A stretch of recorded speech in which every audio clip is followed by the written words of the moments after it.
देखो, कोई भी बदलाव है, कोई भी चेंजेज है पुण्यात्माओं, समय आने पे ही होगा, जब उसकी आवश्यकता होगी और जब भगत समाज को उसकी आवश्यकता महसूस पड़ेगी और जब परमात्मा चाहेगा और जब हम उस अपडेट को समाने के लायक हो जाएंगे, जब हम उस बदलाव को, उस परिवर्तन को हजम करने के लायक हो जाएंगे, उसी समय परमात्मा वो अपडेट संगत में करवाएगा। तो नित्य नियम में हम संध्या आरती करते हैं सभी भाई बहन, और संध्या आरती में पेज नंबर 61 पे जब हम जाते हैं, 61 पेज नंबर पे, संध्या आरती में पेज नंबर 61 पे जब हम जाते हैं तो एक वाणी आती है, वाणी नंबर 19 है, पेज नंबर 61, वाणी संख्या 19। इसमें एक वाणी है कि नाम लिए से सब बड़े रिंचक नहीं कसूर, गरीबदास के चरणों की मैं सिर पर डारूं धूर। तो भाई, जब हमने गरीबदास जी की फोटो ही आरती से हटा दी है, तो गरीबदास जी के चरणों की धूल हम कैसे डाल सकते हैं अपने चरणों पे? भले ही गरीबदास जी के रूप में यही सतगुरु रामपाल जी भगवान थे, भले ही गरीबदास जी के रूप में आज हमारे ही पूज्य गुरुदेव थे पहले, लेकिन पुण्यात्माओं, वक्त गुरु का रोल अहम होता है। वर्तमान गुरु का, प्रेजेंट गुरु का रोल भक्ति मार्ग में मुख्य होता है। आज से पहले तो ये परमात्मा ना जाने कितने रूपों में आए हैं, कितने रूपों में। सतयुग में भी यही परमात्मा आए, सतगुरु रामपाल जी भगवान। त्रेता में भी यही सतगुरु रामपाल जी भगवान आए। द्वापर में भी यही सतगुरु रामपाल जी भगवान आए। कलयुग की प्रथम पीढ़ी में भी कबीर नाम से यही सतगुरु रामपाल जी भगवान आए।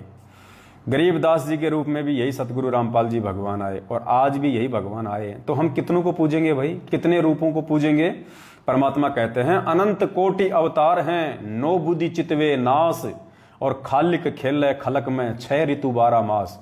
वो परमात्मा तो 6 ऋतु 12 मास, यानी उस परमेश्वर की उपस्थिति के बिना तो ये पृथ्वी एक सेकंड भी सुनी नहीं रहती है। तो बताओ पुण्यात्माओं, हम कौन कौन से रूपों को पूजेंगे? परमात्मा के तो करोड़ों अवतार हो चुके हैं, करोड़ों बार ये परमात्मा सतलोक से यहां आ चुका है। तो क्या हम उन सबकी फोटो रखें अपने घर में, सबको पूजें, सबको मनाएं? नहीं, केवल परमेश्वर के वर्तमान रूप को ही मनाया जाएगा, वर्तमान स्वरूप को ही पूजा जाएगा, और वर्तमान रूप से ही हमारे को फायदा मिलेगा। तो संध्या आरती का पेज नंबर 61, वाणी संख्या 19, नाम लिए से सब बड़े रिंचक नहीं कसूर, गरीबदास के चरणों की मैं सिर पर डारूं धूर। आज से पहले जब हम भगत भाई बहन इस वाणी को बोलते थे तो हम सबको ऐसा लगता था, भाई गरीबदास जी के चरणों की धूल क्यों डालें सिर पे?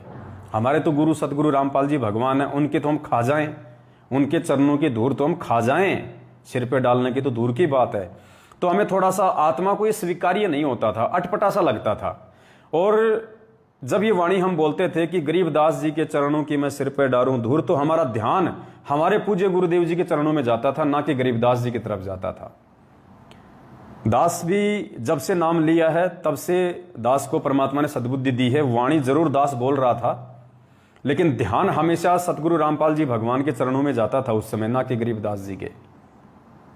तो अब परमात्मा ने जोधपुर से हमारे एक भाई हैं, प्रकाश जी नाम है शायद, उनको परमात्मा ने निमित्त बनाया है, और उन्होंने दास को इसका स्क्रीनशॉट भेजा कि भगत जी इसका जो सरलार्थ है उसमें देखो गुरुदेव ने क्या लिखा हुआ। तो परमात्मा ने दया बख्शी, मेहर बख्शी। ये इसका सरलार्थ है जो दास आपको पढ़ के सुना देता है। ये यथार्थ भक्ति बोध का अनुवाद है, और इसमें यथार्थ भक्ति बोध का जो अनुवाद है ना, सरलार्थ वाला, नित्य नियम की हम जो ये नित्य नियम जो करते हैं रोजाना, तीनों समय की आरती, इसका जो अनुवाद है, जो सरलार्थ है, वो परमात्मा ने इस पुस्तक में किया। ये मैंने छपवाई है अलग से, ये मतलब दास ने नहीं छपवाई है, हम लोग हिसार गए हुए थे तो वहाँ पे हमारी जो सुलीखा बहन है उन्होंने छपवाई थी। बाकी गुरुदेव के द्वारा ये किया हुआ है, लेकिन इन्होंने ये PDF से निकलवाई थी। बात ये की है, चाहे ये हो चाहे ये हो। तो ये जो वाणी है, नाम लिए से सब बड़े रिंचक नहीं कसूर, गरीबदास के चरणों की मैं सिर पे डारूं धूर। अब देखिए गुरुदेव ने इसका क्या अनुवाद कर रखा है पुण्यात्माओं। संकेत तो परमात्मा ने 2013 में जब इसका अनुवाद किया उसी समय कर दिया था, लेकिन आप और हम सब जीव हैं, हमारी बुद्धि में ये बातें नहीं आ सकती जब तक परमात्मा की मेहर ना हो, और जब तक हम इन चीज़ों को समझने के लायक नहीं हो जाएं तब तक परमात्मा भी हमारी बुद्धि नहीं खोलता इन चीज़ों को समझने की। तो हम में से काफ़ी भाई बहनों ने इस पुस्तक को पढ़ा है, इसका अनुवाद भी पढ़ा है, लेकिन ये चीज़ हमारे दिमाग में नहीं आई। जब ठीक का समय आया तो उस भाई को परमात्मा ने निमित्त बनाया, उस भाई ने दास को भेजा, दास आप जीव तक पहुंचा रहा है।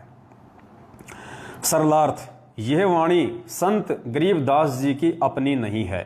क्या कह रहे हैं गुरुदेव कि ये जो वाणी है ना, ये संत गरीबदास जी की अपनी वाणी नहीं है, ये किसी प्रशंसक ने बनाई है जिसने आरती के साथ साखी जोड़ी है।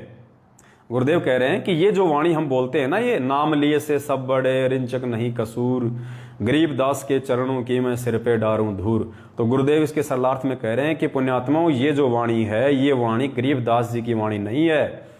ये गरीबदास जी को चाहने वाले उनके किसी प्रशंसक ने यहाँ पे साखी के रूप में लिखी है।